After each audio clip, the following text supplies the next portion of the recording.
Well, welcome today to Gavin Cator from the HR Department, Southern Riverina and Northern Victoria, as part of the Spotlight interview series. So welcome, Gavin. Thanks, Phil. Thanks for the opportunity.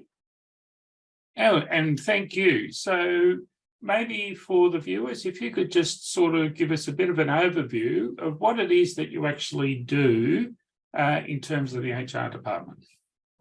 Thanks, Phil. I've been operating the HR department for approximately 4 years, but prior to that, a company called GG People.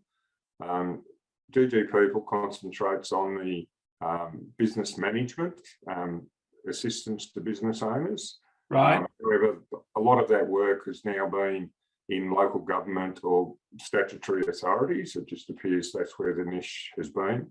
Then the HR department is actually a franchise, and there's 13 franchisees across Australia, and they're looking at growing that franchise. Okay. So we do all things HR.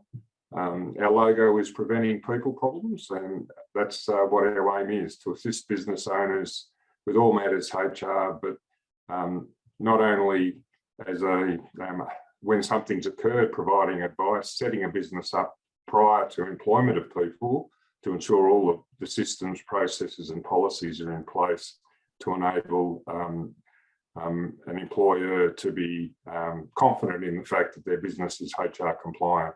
Right. Yeah.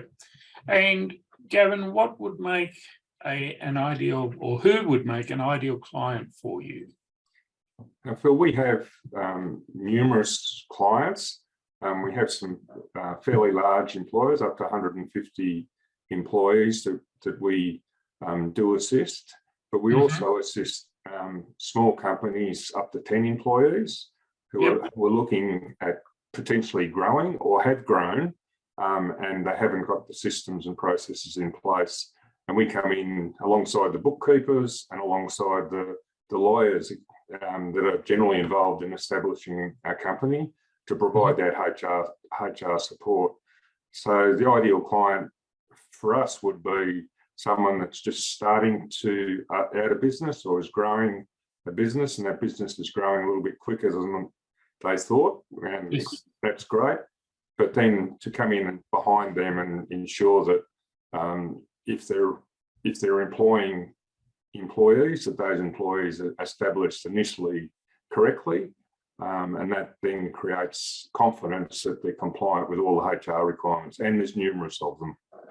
Absolutely, and it's one of those things that in business, you need to make sure that, first of all, you're following and complying with the relevant legislations, be it in whichever state that may be.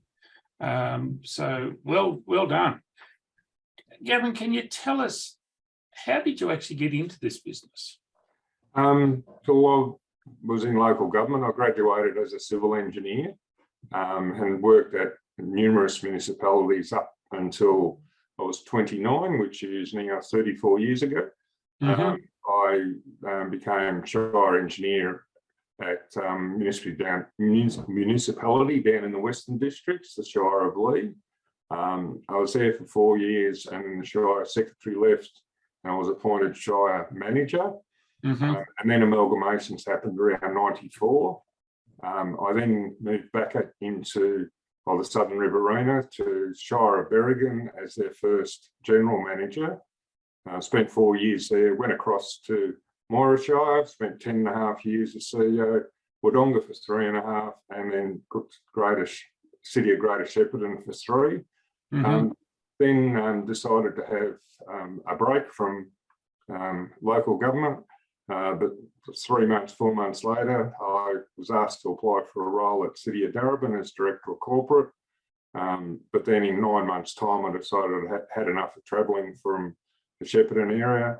Then studied my MBA, which I'd always wanted to do, in human resource management, because I was always fascinated by the whole concept of HR and maximising performance of employees and encouraging employers to be accountable to an overall objective.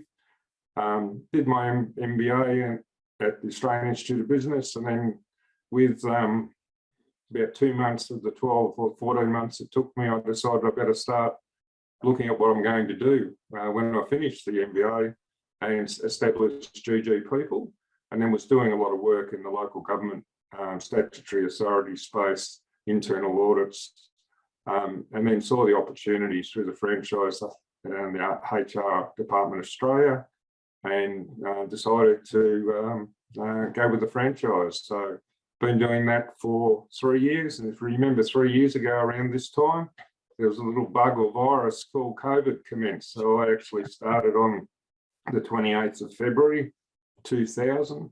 There was an issue with a number of my phone number, mobile phone number was reverse one number, and I'd had all the advertising material prepared. Then had to stop the launch because of that was wrong, and when everything arrived, I think it was the 8th or 7th of March, and I think it was about 3 or 4 days later, we went down to lockdown. So it's a great way to start your business. And so what's been your biggest learning that you've actually had out of that COVID experience? I think it's actually helped our business, Phil, because traditionally we'd need to be face-to-face. Our business, our discussions were always face-to-face, particularly with professionals. And in my experience in local government, if you're meeting with a consultant, it'd very rarely be over Zoom or Teams or whatever forum you'd like to call it. It'd always be face-to-face, or you'd be travelling to Melbourne, which I did at Wodonga every week for the 3 years I was there. All of a sudden you had Zoom, so we were able to establish a network, which then makes your network even bigger. I now have clients, and I've done work for TV Islands, Educational Department. I'm a client in Adelaide, clients in Melbourne. Wow. So there's no real boundaries now. And I think business owners enjoy it because they know they're committed for 30 minutes. And generally there's not the cup of coffee preamble before and after, which then takes an hour out of your diary. And I know a lot of business owners are really appreciative of even a 10 or 15 minute discussion in our field in HR, just to get an understanding of what they can and can't do and be provided with some advice. And then they're able to do it again tomorrow and the next day until an issue sorts itself out by. So I think COVID has introduced a forum with Zoom that may not have been available to a consultant such as me prior to that, and therefore saves a lot of travel, which in essence in our business is dead time. Yes. Unless you're on the phone, but phone advice is one thing. You can get have the Zoom meeting 10-15 minutes later, if you're looking at a report or some written advice, you can provide that nearly immediately over email. Therefore, the business owner hasn't any downtime while they're trying to solve an issue.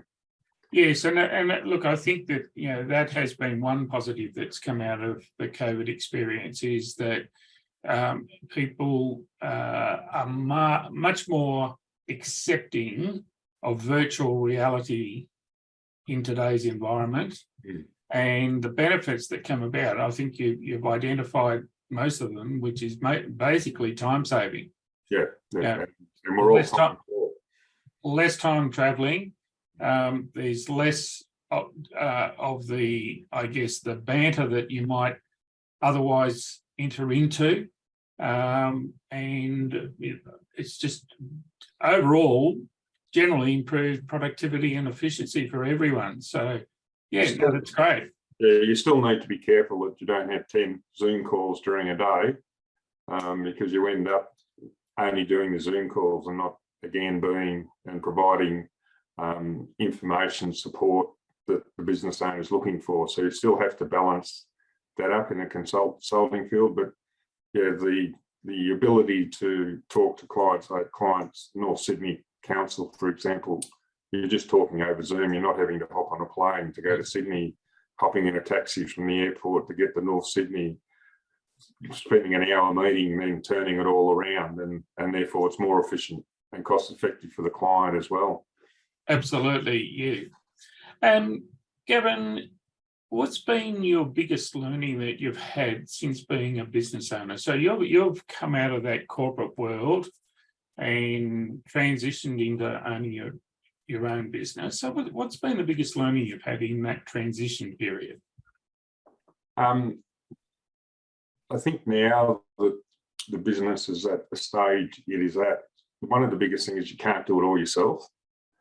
Very early on, or early on during COVID, when the clients were far and between, you could do your own Xero, you could do your own just about everything. Now, I have a bookkeeper, I have people to support me. As I was mentioning to you earlier, I do a lot of interviews, etc., in the business with staff, and generally, subject to agreement, I record those and I get them transcribed. So you're not having to write a lot of notes and remember everything. You can actually get the information back to you quickly. So it's that type of thing. The other one is when you're receiving, and I was a CEO in local government, so I was paid well, worked hard, but was paid well. You don't have that cash flow from a personal perspective for quite a while. And therefore that was a real shock. And now the shock is when the bookkeeper sends you your BAS statement and your superannuation statement, etc., is ensuring that you've actually got the money in the account to pay those bills. Yes. So there's a whole range of business ownership. Setting the business up was you get your accountant or your lawyer involved. Operating the business, that's you do what you do, but that was a real, and still is, an issue that I need to deal with, is just the cash flow. Right. Yep.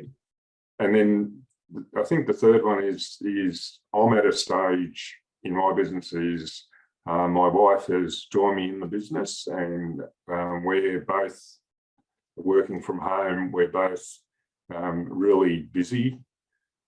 It's when you make that jump to say, well, we start needing to do employees. Do we need an office? Because as you can see, I'm working from home, and those types of matters, and it's difficult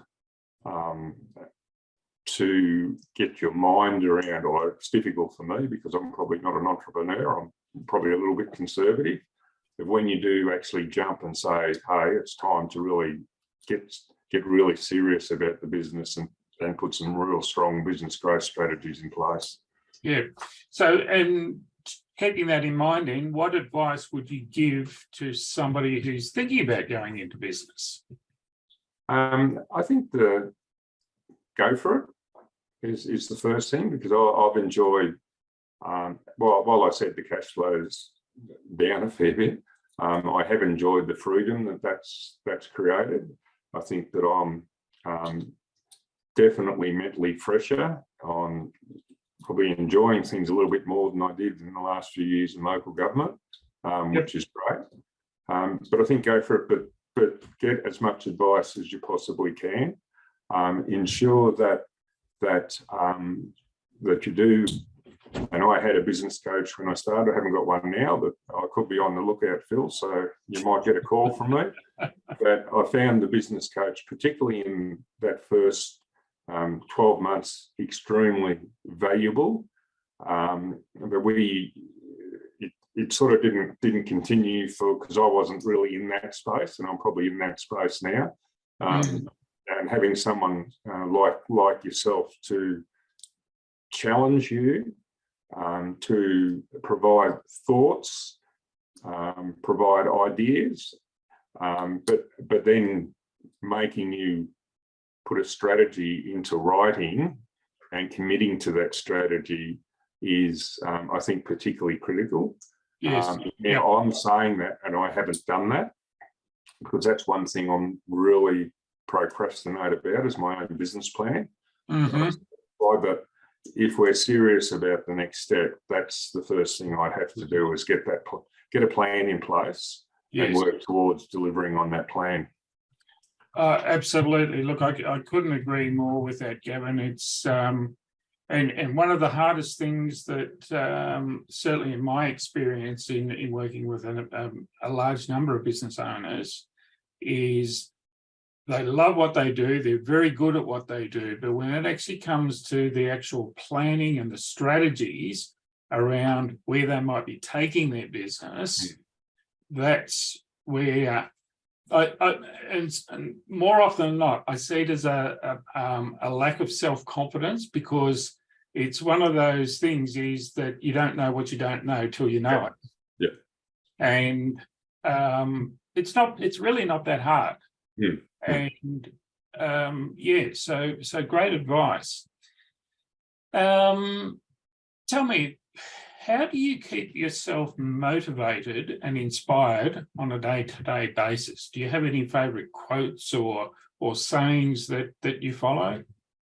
No, I've never really had problem with that all my life, Phil. I procrastinate, definitely. Yeah.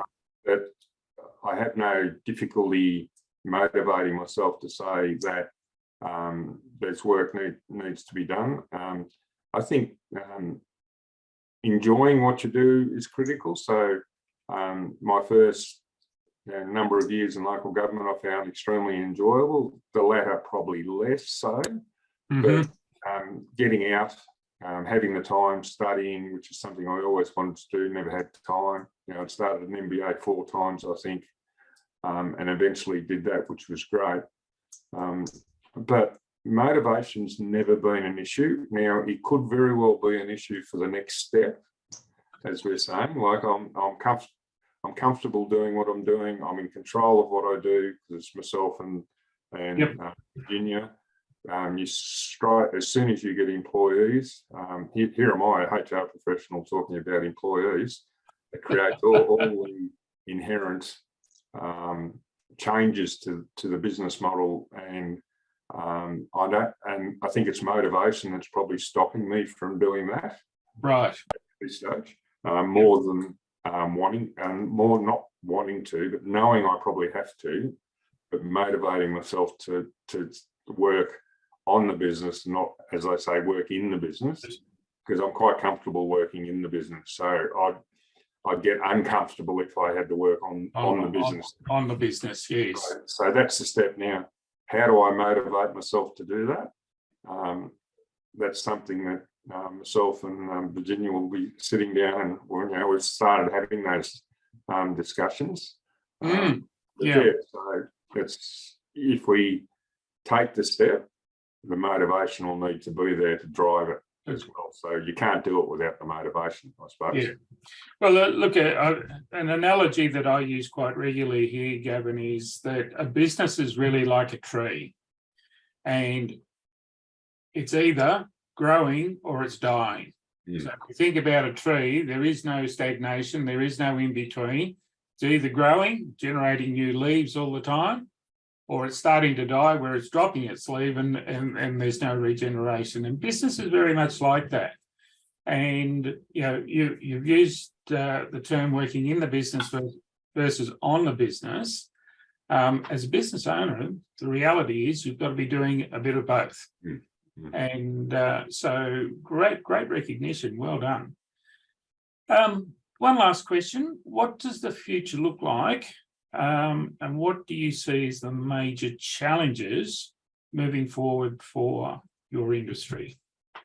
HR as a whole, the challenges with HR is that there isn't a lot of HR people around, and the requirements that are coming through from all levels of government and the legislative requirements being placed on employers are growing and growing. I think one of the challenges for HR as an industry is the recruitment and training of HR professionals overall. I think for business owners, it's understanding and recognising that you have a solicitor, you have an accountant, and you wouldn't go without them. Yep. You'll go without a HR professional HR advice, and just that makes sense, so I'll do it. I think the industry's changed to a lot of things that make sense. don't necessarily line up with the requirements of the Fair Work Act or other legislation. It's changing quickly, it changes often, and ensuring you have simple things like position descriptions, an employee handbook, employee agreements, or contracts in place will save you a lot of angst, because while you may never need them or never use them, if you haven't got them and you do, you as a business owner are at a distinct disadvantage if something ends up in the Fair Work, because you're not, it's all handshake or it's all hearsay. And I have a client at the moment that has had a number of employees for a number of years and never had an issue, but they've now got one bad egg, and that bad egg is spreading across the organisation, and they have nothing in place. And some employees have been there 10 years plus. Yes. And if for whatever reason, and I'm not saying this client will, if they get audited to understand things like, are they paying the staff correctly? If you haven't got anything in writing at the start, it's very, very difficult. So, and generally your bookkeeper, etc., will be across getting the right award, but some aren't. Yes. And in many cases, you pay someone more than the award in the first instance, but over time that's eroded, and you end up paying people with no real intent to under the award. So what's the agreements in place? Things like overtime, things like paying staff more than you need to, and expecting them to do overtime or do some work for normal rates while they're doing overtime, all that sort of thing can be negotiated. So and look, it's a I guess a growing area. It's in fact it can be quite a bit of a minefield that as business owners, we tend to wear several different hats all at once, and trying to stay on top of everything that's going on can be quite difficult at times. So and this is where I often recommend to my clients is that when they reach certain points and levels is to find somebody like yourself that can actually, or that specialises and can help them with their HR requirements. So I guess given your experience, Gavin, at what stage should a business, in terms of number of employees, really be starting to consider looking to engage a consultant like you? Phil, I'd say before you employ your first employee, get your employee agreement. You may not need policies and procedures or employee handbook, but getting a job description and having an employment agreement with your employee with things such as 6 months probation. So if things don't work out, if you have a handshake, it's one thing. Have a clause that provides you with a 6-month probation where you check in with the employee. If things don't work out, you're able to release the employee because things aren't working out. If you haven't got the employment agreement, or you haven't got a letter of appointment, or those sorts of things, it's just a handshake. It's mates rates, and a handshake doesn't cut it now. Absolutely. And you can end up, and it's not necessarily the monetary issues at Fair Work that cause the problem. It's just the headache and the fact that you're having to deal with this, as well as the other things that are important for your business. And we're able to come in and assist and just provide, in some ways, that support to say, yeah, you're doing the right thing. Yep, absolutely. Or alternatively, I can do that for you if you don't want to worry about it. Yes. Yeah. No, look, great advice, Gavin. And I only can recommend is because HR or the HR field is such a minefield, is don't leave it to your own interpretations, because you may be so far off track with that. You can have all the right intentions, Phil, but sometimes the right intentions don't necessarily mean things are lawful, etc. So that's the issue. It's that you need to be compliant. Absolutely. Great advice, Gavin. Any last thing that you'd like to mention at this point before we finish up?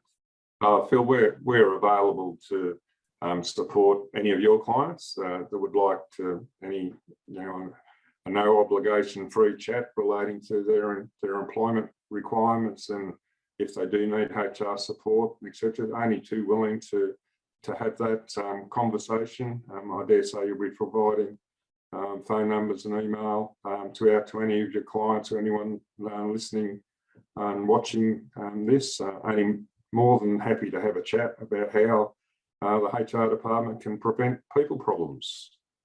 Fantastic. Well, thank you so much for your time today, Gavin, and thank you for sharing a little bit more about HR. It's I've really enjoyed having this chat today. Thank you. Thanks, Phil. All the best.